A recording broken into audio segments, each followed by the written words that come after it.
dampak serius ketika Anda sudah meminjam pinjol, telat bayar, tidak mampu bayar, dan bahkan gagal bayar. Ada 5 hal yang akan terjadi dalam hidup Anda. Tidak bisa Anda pungkiri, teman-teman semuanya. Tidak bisa Anda pungkiri. Nomor 4-nya nanti, hampir semua orang yang telat bayar pinjol, yang meminjam di pinjol, tidak mampu bayar pinjol, itu semuanya pasti akan mengalami hal tersebut. Sebelum saya lanjutkan membahas video ini, untuk teman-teman semuanya yang belum mensupport channel ini, yang belum mendukung channel ini, boleh didukung dulu teman-teman, karena 1 subscribe dari Anda itu menjadikan kami makin semangat lagi dalam memberikan motivasi dan edukasi. Silahkan dulu teman-teman. Pinjaman online, ya, yang sering kita kenal dengan namanya pinjol, dan sekarang berganti nama menjadi pinjaman daring. Ini adalah pinjaman yang sangat populer, ya, di kalangan Gen Z, bahkan tidak Gen Z juga ya, tapi semua umur akan mereka hajar tanpa ada batas yang jelas. Apa yang dilakukan oleh OJK? OJK hanya mengatur, ya, mekanisme dari persipenagihan. OJK mengatur mekanisme dari penyaluran dana. OJK mengatur mekanisme dari penerapan besarnya bunga yang terjadi. Tapi semua aturan yang dibikin OJK, apakah diikuti oleh pihak pinjol? Tidak sama sekali. Nah, ketika orang sudah masuk ke ranah pinjaman online ini dan mereka menyatakan telat bayar, tidak mampu bayar, hal yang pertama akan mereka rasakan adalah kemiskinan. Pertanyaan saya, siapa yang masih sanggup duitnya untuk tetap membayar pinjaman online? Kalau dibandingin dalam 10 orang, 7 atau 8 orang itu menyatakan tidak mampu bayar, tidak sanggup bayar. Cuman 2 atau 3 orang saja yang masih sanggup bayar dengan keterpaksaan dan dengan mengorbankan banyak hal. Makanya saya sampaikan, poin pertama yang akan dirasakan oleh orang yang meminjam pinjol, telat bayar, tidak mampu bayar adalah miskin. Benar atau tidak teman-teman semuanya? Karena yang saya tangkap, setiap kali saya live, pertanyaan yang muncul sama saya, tidak mampu, tidak sanggup. Kalau problemnya sudah tidak mampu, tidak sanggup, berarti uangnya nggak ada. Kalau uang dia sudah tidak ada, mereka sudah berada pada level dimiskinkan. Ya, mungkin kalau kita tanyain satu persatu, orang-orang yang sudah berkecimpung dengan ranah pinjaman online, itu semuanya penyesalan karena kemiskinan yang terjadi dalam hidup dia. Itu untuk poin yang pertama. Untuk poin yang kedua, ini ada sebagian dan ada juga yang tidak. Mereka akan dipecat dari perusahaan atau mereka akan resign karena mengundurkan diri. Kenapa hal ini bisa terjadi? Karena teroran debt collector tanpa batas. Meskipun sudah diatur oleh otoritas jasa keuangan bahwasannya pinjol dilarang melakukan penagihan di luar dari alamat domisili konsumen.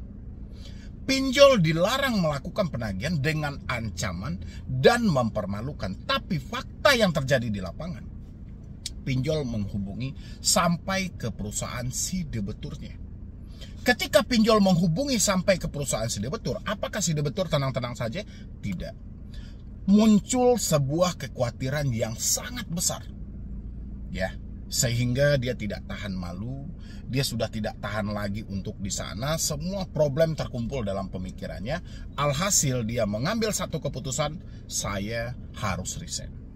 Ya, ini poin yang pertama. Poin yang keduanya di dalam hal itu, ketika si debt collector ini menghubungi ke tempat kerja, terkadang mereka yang dihubungi adalah HRD atau petinggi yang ada di perusahaan itu, sehingga petinggi ini tidak mau ribet.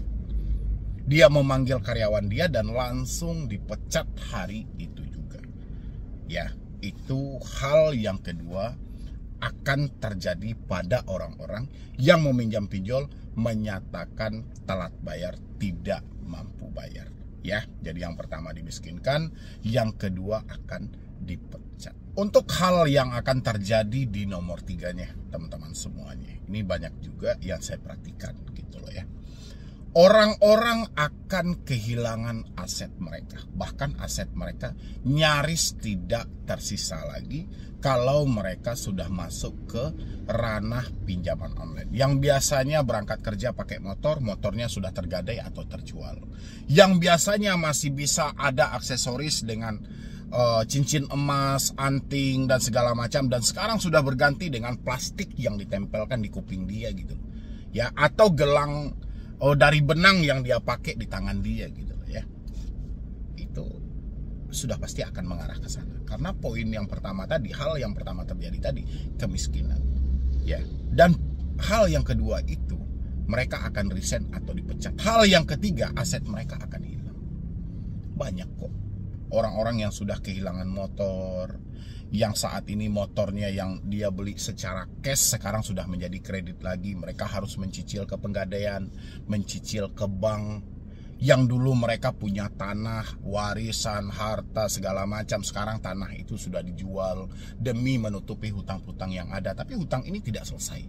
Yang dulunya mereka punya rumah, sekarang rumah itu sudah menjadi jaminan di bank, di leasing, di Pegadaian dan segala macam. Aset mereka akan habis sehabis-habisnya. Kemana mereka akan mengadu?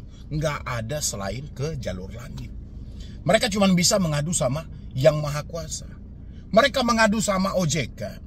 Yang diberi OJK cuma satu, selesaikan aja. OJK tidak peduli mau seperti apapun yang kalian sampaikan, OJK tidak peduli. Bagi OJK bayar aja gitu. Seakan-akan kita bertanya sama OJK, ini tidak ada solusi sama sekali. Makanya setelah kemiskinan, resign dan dipecat, makanya aset mereka juga akan hilang. Itu merata. Ya, meskipun di awal mereka punya aset, tujuan mereka minjam pinjol ya untuk sesaat aja, kita selamatkan aja dana darurat yang hari ini dulu. Tapi malah petaka muncul. Fakta tidak seindah yang mereka bayangkan. Yang mereka harap duit ada di tanggal 25 ternyata tidak ada sama sekali. Yang dia harap hasil usaha masih mampu mengkaper hutang pinjol ini ternyata tidak ada. Mau tidak mau terjadi gali lubang tutup lubang. Kalau sudah gali lubang tutup lubang, petakannya sudah muncul. Kalau petakannya sudah muncul, kemiskinan, semuanya aset akan hilang. Ya, poin nomor 3 ini itu banyak juga terjadi sama orang-orang yang meminjam di pinjol, orang-orang yang menyatakan telat bayar di pinjol, pasti akan terjadi hal-hal seperti ini. Apapun aset yang masih berharga, apapun aset yang masih bisa diuangkan, akan mereka uangkan sampai mereka berada pada titik mentok. Ini tidak bisa dipungkiri. Dan poin nomor 4 teman-teman semuanya, hal yang akan terjadi di nomor 4 seperti yang saya sampaikan tadi, semua orang pasti akan merasakan hal ini. Kesetresan, kepanikan, ketakutan yang sangat luar biasa. Nah, di poin ini tidak bisa dipungkiri. Oke, apa yang mendasari sehingga mereka menjual aset? Kesetresan. Apa yang mendasari sehingga aset mereka habis? Kepanikan. Karena mereka tidak mau stres, mereka tidak mau panik, akhirnya mereka mengambil satu keputusan yang terkadang keputusan itu merugikan diri sendiri. Bahkan setelah harta habis, pekerjaan tidak ada, mereka sudah dipecat dan segala macam, rasa takut ini tetap masih menghantui di dalam diri mereka. Ini yang lebih parah dan lebih fatal lagi teman-teman semuanya. Dan ini merata semuanya terjadi kepada orang yang pinjam di pinjol, telat bayar dan tidak mampu bayar. Ini merata terjadi pada hidup mereka. Ya, saya sendiri 7 tahun ada di YouTube ini memberikan edukasi untuk mengatasi di hal nomor 4 ini supaya jangan terjadi sama orang-orang. Tapi apa boleh buat? Media ini masih kecil, tidak mampu menjangkau semua orang yang mengalami telat bayar atau tidak mampu bayar pinjol. Padahal untuk mengatasi kesetresan, kepanikan, ketakutan, sumbernya cuma 3 hal saja, telepon, WhatsApp, email. Tapi untuk menyampaikan ini supaya kemakan oleh pemikiran orang-orang yang pinjam pinjol, sulit banget. Sehingga hal yang nomor 4 ini hampir menyeluruh orang yang pinjam pinjol merasakan. Ya, kesetresan ini dia rasakan, apalagi dekat-dekat jatuh tempo. Sibuk mencari, ini aman nggak? Ini aman nggak? Ini ada DC nggak? Ini ada FC nggak? Itu menandakan kepanikan. menandakan kesetresan, menandakan ketakutan. Benar atau tidak teman-temanku semuanya? Di poin nomor 4, semua orang yang minjam pinjol pasti merasakan hal ini. Isi di dalam kolom komentar. Yang sampai detik ini masih ketakutan, masih kepanikan, masih stres juga, isi di dalam kolom komentar. Untuk hal yang akan terjadi di nomor 5 teman-teman, ini mungkin tidak semua orang akan melakukan tindakan ini, tapi banyak orang memilih tindakan ini teman-teman semuanya. Ya, banyak orang, memang tidak semuanya, tapi banyak orang. Ya, seperti berita-berita yang sudah kita lihat bersama, satu keluarga nekat mengakhiri hidup, satu keluarga nekat minum racun, satu keluarga semuanya, anaknya dan segala macam dibawa ke alam lain. Ada juga berita menyampaikan melakukan tindakan pidana, pencurian, pembegalan, banyak lagi yang dilakukan orang-orang kalau sudah meminjam dipinjol. Ya, memang tidak menyeluruh, tapi di dalam berita itu cukup banyak teman-teman. Karena kita nggak penting harus berapa orangnya yang harus mati, tapi satu nyawa aja itu sangat berharga. Sampai detik ini manusia belum bisa menciptakan nyawa itu. Ya, kecuali orang pakai baterai atau robot dan segala macam, itu baru bisa. Tapi benar-benar nyawa yang seperti yang diberikan oleh Yang Maha Kuasa belum ada sampai detik ini. Makanya satu orang yang meninggal gara-gara hal ini, satu orang mengakhiri hidup gara-gara hal ini, satu orang yang tidak lagi di dunia ini, itu sangat berharga. Ya, hal yang nomor 5 ini banyak kasus yang terjadi. Bahkan tahun ke tahun kasusnya selalu ada. Baik yang viral maupun tidak viral. Ini didasari karena kesetresan tadi, karena kepanikan tadi. Ya, berawal dari meminjam pinjol, terjadi kemiskinan, ya, di tempat kerja sudah resign atau dipecat. Oke, aset yang mau dijual sudah tidak ada lagi. Untuk menyambung hidup buat makan aset sudah tidak mengkaper lagi.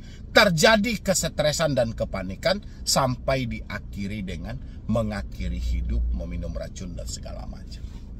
Ya, ini hal yang serius. Ini yang akan terjadi kalau Anda meminjam pinjol telat bayar. Apakah kita bisa mengatasi semua ini, Bang? Untuk mengatasi, ya, dari hal yang nomor 3 sampai hal nomor 5 itu bisa teman-teman semuanya. Ya, dengan cara apa? Ketika kita menyatakan tidak mampu bayar, tidak sanggup bayar, step awal yang harus kita lakukan adalah penyumbang kesetresan terjadi. Seperti hal yang nomor 4 saya sampaikan tadi. Ya, penyumbangnya dari mana? Penyalur kesetresan ini dari mana? Ya, kemiskinan, Bang. Oh ya, oke, nggak ada masalah. Orang miskin tidak semuanya stres loh. Ya kan? Karena itu kondisi hidup mereka. Oke. Tapi orang stres karena setiap hari dibom dengan kata-kata yang tidak pantas. Kadang dia berpikir dengan hal-hal yang aneh-aneh, memikirkan malu lah, memikirkan ini dan segala macam.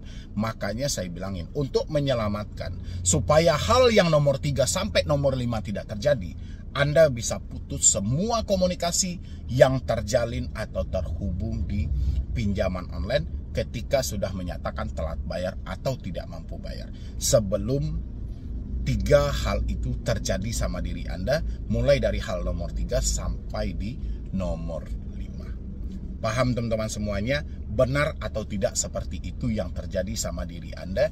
Isi di dalam kolom komentar. Meskipun tidak kelima-limanya, 1 atau 2 hal yang saya sampaikan tadi pasti sedang Anda alami hari ini. Ya, ikutilah solusinya, jalanilah apa yang saya sampaikan tadi. Insya Allah semuanya akan baik-baik saja. Oke teman-temanku, jadi saya akhiri dulu dengan wassalam.